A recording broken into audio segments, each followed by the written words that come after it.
Dear students, welcome to weights measures. इस video में design करने जा रहे हैं Turing machine for the language a power n, b power n, c power n where n is greater than equal to 1। मतलब कौन सी language है?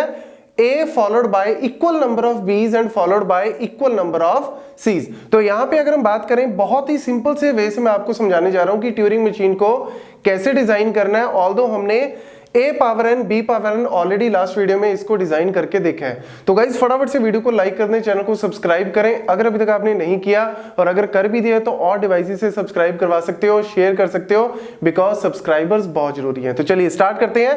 सबसे पहले मैं आपको बता दूं, ये स्ट्रिंग मैंने ऑलरेडी यहाँ पे a followed bye 3 b's followed by 3 c's मैंने ऑलरेडी लिख दी है, बट मैं आपको ना थोड़ा सा इसका ओवरव्यू दे देता हूं कि ये काम कैसे करता है, ताकि आपको इजी हो जाए कि डिजाइन कैसे हम बनाना है। अब देखो, सबसे पहले हमारे पास जो कहानी स्टार्ट होती है ए से। ए को सबसे पहले काउंट कर लेना है। ए को काउंट करने का मतलब क्या है? ए को हमने देख लिया, ए को काउंट कर लिया, एक्स बना दिया। उसके बाद हमने राइट मूव करना है जब तक मुझे पहला बी नहीं मिलता। अब पहला बी जब तक नहीं मिलता तब तक हमने राइट मूव करना है, मतलब रास्ते में जितने भी ए आ रहे हैं उनको इग्नोर करो। जैसे ही पहला बी मिल गया, वाई बना दो। उसके बाद हमने यहां से फिर राइट ही मूव करना है, रास्ते में जितने बी आ रहे हैं, जो भी आ रहा है उनको इग्नोर करो। जैसे ही पहला सी आ गया, लेट से उसको हमने जेड बना दिया, मतलब हमने पहला ए, पहला बी और पहला सी देख लिया। अब जैसे ही जेड बना दिया, दोबारा घूम के वापिस आ जाओ जी। कहां तक? जब तक हमें एक्स नहीं मिल जाता। एक्स का मतलब, एक्स क्या बता रहा है कि लास्ट ए हमने किस ए को लास्ट में एक्स बनाया था, वहां तक पहुंच गए। उसके बाद हमें क्या मिलेगा? दोबारा फिर ए मिल गया, एक्स बना दो। एक्स बनाने के बाद आपको रास्ते में जितने भी एक्स आ रहे हैं, जितने भी वाई आ रहे हैं, इग्नोर करो, सीधा बी पे पहुंच जाओ, वाई बना दो। उसके बाद रास्ते में जितने भी बीज आ रहे हैं, जेड आ रहे हैं, मे बी यहां पे नहीं आ रहे क्योंकि मैंने यहाँ पे 2 ए 2 बी लिए हैं, लेकिन 3 ले लो, 4 ले लोगे तो रास्ते में बी भी आएंगे, जेड भी आएंगे, उनको इग्नोर करते हुए सीधा सी पे पहुंच जाओ और जेड काउंट कर लो। तो ये इस तरीके से आपकी जो है वो कहानी वर्क करती है। तो दोबारा फिर घूम के आएंगे, एक्स हमारे काउंट हो गए, फिर वाई काउंट हो गए, जेड काउंट हो गए, तो हम ब्लैंक पे पहुंच जाएंगे। ब्लैंक पे पहुंच गए मतलब ये स्ट्रिंग मेरी एक्सेप्ट हो जाएगी। तो यहां पे हम बना रहे हैं, डिजाइन कर रहे हैं मशीन। तो देखो, सबसे पहले हमने क्या किया भाई, क्यू नोट स्टेट से हमने, स्टार्टिंग स्टेट से हमने स्टार्ट की कहानी। ये मेरा फाइनाइट कंट्रोल रीड राइट जो हेड है वो पहले ए को पॉइंट कर रहा है। लो जी, जैसे ही हमने फर्स्ट ए देखा, क्या करना है? इस फर्स्ट ए को एक्स में कन्वर्ट कर दो। तो फर्स्ट ए को एक्स हमने बना दिया और राइट मूव करते जा रहे हैं, राइट में मूव करते जा रहे हैं। नेक्स्ट ए, नेक्स्ट ए, नेक्स्ट। जैसे ही पहला बी मिल गया, पहले बी पे पहुंचते ही क्या करो? पहले बी पे पहुंचते ही उसको क्या बना दो? वाई बना दो, और अभी भी राइट में मूव करते जाओ, अभी भी राइट में मूव करते जाओ। अब आप देखो, जैसे हम यहां से इधर जा रहे हैं, रास्ते में आपको क्या मिल रहे हैं? और एज भी तो आ रहे हैं ना। तो उन एज को हमने क्या करना है? उस ए को हमने सिंपली इग्नोर करना है, मतलब ए को ए ही रहने दो और राइट में मूव करते जाओ। तो पहला बी मिल गया, उसको हमने क्या बना दिया? वाई बना दिया। लो जी, बना दिया। अब हमने राइट में फिर मूव किया, राइट में फिर मूव किया, तो लो जी, हम नेक्स्ट स्टेट पे पहुंच गए, Q2। अब Q2 पे पहुंच के हमने क्या मिलना है?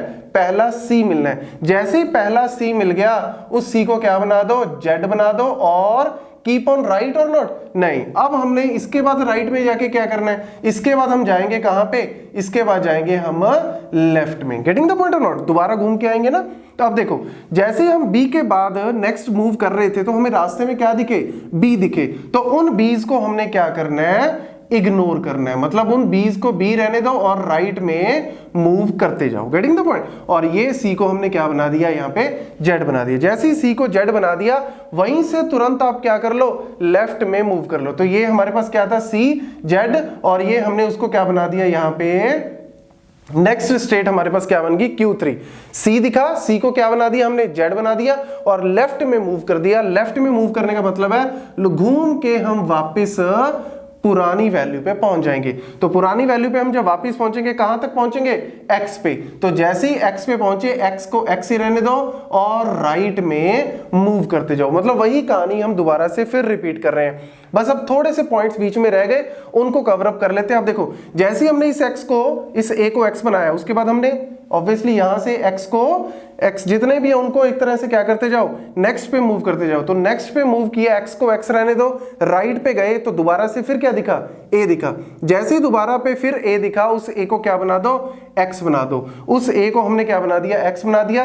राइट पे मूव करते जा रहे हैं। अब राइट पे मूव करते टाइम आपको ए दिखे, ए को ए ही रहने दो, लेकिन अब आपको वाई भी दिखेंगे क्योंकि आपने प्रीवियसली कुछ बी को वाई बना दिया। तो वाई को जब आपने यहां पे क्या करना है, इग्नोर करनी है। वाई को भी यहां पे इग्नोर करना है। कहने का मतलब क्या है, जो भी आपको वाई दिख रहे हैं वो आपने प्रीवियसली बनाए होंगे ना, और बी को वाई बनाया होगा। तो अब आपको जो नेक्स्ट बी मिल रहा है वहां तक पहुंचना है। तो जितने भी एज आ रहे हैं रास्ते में इग्नोर करो, जितने भी वाई आ रहे हैं इग्नोर करो। नेक्स्ट बी जैसे मिल गया उसको क्या बना दो, वाई बना दो। जैसे ही नेक्स्ट बी मिल गया उसको बना दिया वाई, मतलब वाई बनाते ही हम Q2 स्टेट पे पहुंच गए। अब रास्ते में आपको बी मिल रहे हैं, कोई दिक्कत नहीं है जी। जेड भी मिलेंगे अब आपको, तो जेड वाली स्टेट भी इसको भर दो।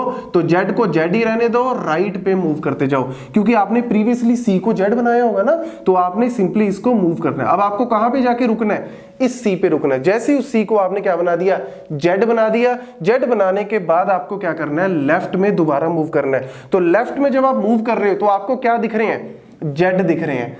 आप देखो ना, यहां से आप फिर दोबारा से घूम के इस वाले एक्स तक पहुंचोगे ना, तो यानी दोबारा से फिर इस ए को एक्स बनाओगे। लेकिन रास्ते में आपको क्या मिल रहा है, सबसे पहले आपको जेड मिल रहा है, तो जेड को जेड ही रहने दो, लेफ्ट में मूव करते जाओ, ठीक है ना। उसके बाद मे बी आपको बी भी मिले, तो भैया कोई दिक्कत नहीं है, बी को बी ही रहने दो, लेफ्ट में मूव करते जाओ। इसके अलावा हो सकता है आपको वाई भी मिले, कोई बात नहीं जी, वाई को वाई रहने दो, लेफ्ट में मूव करते जाओ।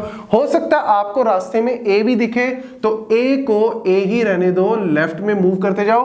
क्योंकि हमें क्या पता वो कौन सा ए है, हमें तो जस्ट एक्स के बाद वाला ए चाहिए। तो इसमें तो चलो ठीक है, वो एक्स के बाद वाला ए बन गया क्योंकि 3 ही ए थे, 2 को हमने एक्स बना दिया। लेकिन हो सकता है और भी ए हो, तो आपको सिंपली सारे ए बी वाई और जेड को इग्नोर करते हुए बिल्कुल एक्स तक पहुंचना है। एक्स पर पहुंच गए, नेक्स्ट दोबारा से फिर क्या करो भाई, ए को क्या बना दिया, एक्स बना दिया। जितने भी ए आ रहे हैं इग्नोर कर दो, रास्ते में वाई आ रहे हैं इग्नोर कर दो। जैसे ही बी है उसको वाई बना दो। जितने भी सी आ रहे हैं रास्ते में, सॉरी सी नहीं, जितने भी बी और जेड आ रहे हैं इग्नोर कर दो।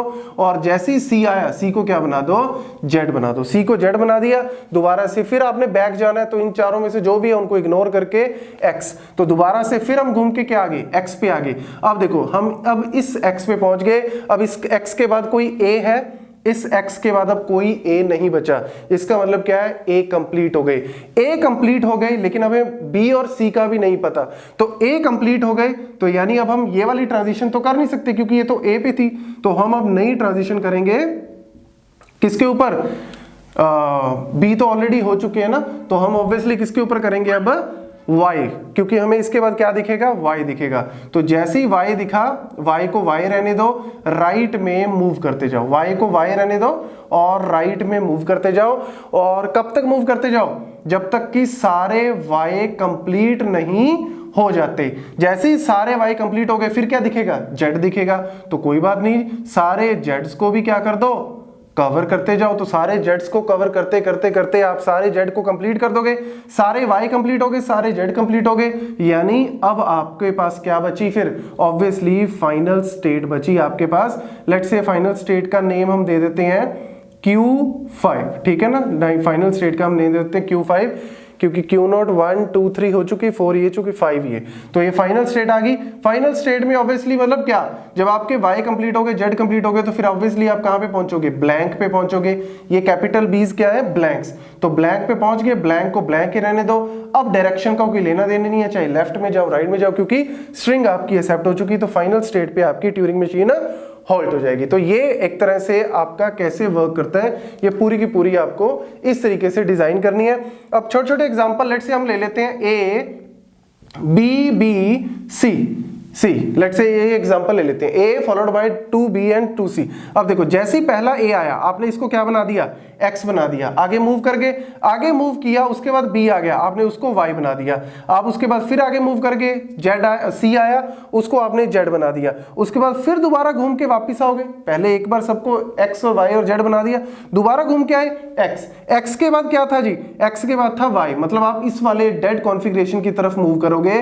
तो जैसे ही Y के पे गए, y और आपने फिर उसको इग्नोर करके नेक्स्ट पे गए, y इग्नोर करोगे लेकिन यहाँ पे मेरा जो नेक्स्ट सिंबल कौन सा है b, और b के लिए यहाँ पे कोई भी स्मॉल b के लिए कोई भी ट्रांजिशन ही नहीं है, यानी आप Q4 पे ही स्टक हो जाओगे, Q4 पे ही आपको डेड कॉन्फ़िगरेशन मिल गई, तो ट्यूरिंग मशीन यहीं पे ही रुक जाएगी और वो बोलेगी कि मेरी जो स्ट्रिंग है वो एक्सेप्ट नहीं होगी, और होगी भी नहीं क्योंकि ये एक्सेप्ट नहीं होनी चाहिए, क्योंकि ये a followed by equal number of b and c नहीं है। ऐसे ही लेट्स से अगर आप एक और छोटी सी ले लेते हो a और फिर b और c c, लेट्स से अगर ये ले लेते हो तो a को आपने x बना दिया, फिर नेक्स्ट b पे गए, b को आपने y बना दिया, फिर आप c पे गए तो c को आपने z बना दिया, दोबारा घूम के जब आप आए x के बाद क्या था y, फिर आप नीचे चले गए, y को आपने इग्नोर किया, उसके बाद z को इग्नोर किया, उसके बाद क्या आ गया c, ब्लैंक तो आया ही नहीं, ये वाला तो आया ही नहीं, उसके बाद क्या आ गया c के लिए तो यहाँ पे कुछ डिफाइंड ही नहीं है, फिर वो Q4 पे क्या हो जाएगी, स्टॉप हो जाएगी। तो कहने का मतलब क्या है, आप जितने मर्जी एग्जांपल्स इस तरीके से बना लो, चाहे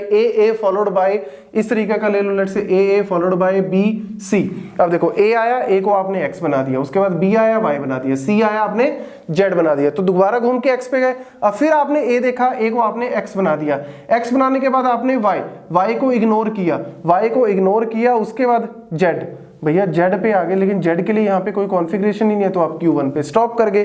तो कहने का मतलब क्या है, ये वाली कोई भी स्ट्रिंग एक्सेप्ट नहीं होगी, जो प्रॉपर स्ट्रिंग आपकी बनेगी वही आपकी इस Q5 पे जाके क्या हो जाएगी, एक्सेप्ट हो जाएगी। तो इस तरीके से आपका ट्यूरिंग मशीन जो है वो वर्क करता है, और इस तरीके से आपको कोई भी एग्जांपल आ जाए इसी तरीके से आप डिजाइन करना बहुत ही इजी लगेगा, क्योंकि आप बुक्स वगैरह को या कहीं पे भी और फॉलो करोगे ना मुश्किल आएगी। ठीक है, तो ये इजीएस्ट वे आपको एक्सप्लेन किया। Thank you.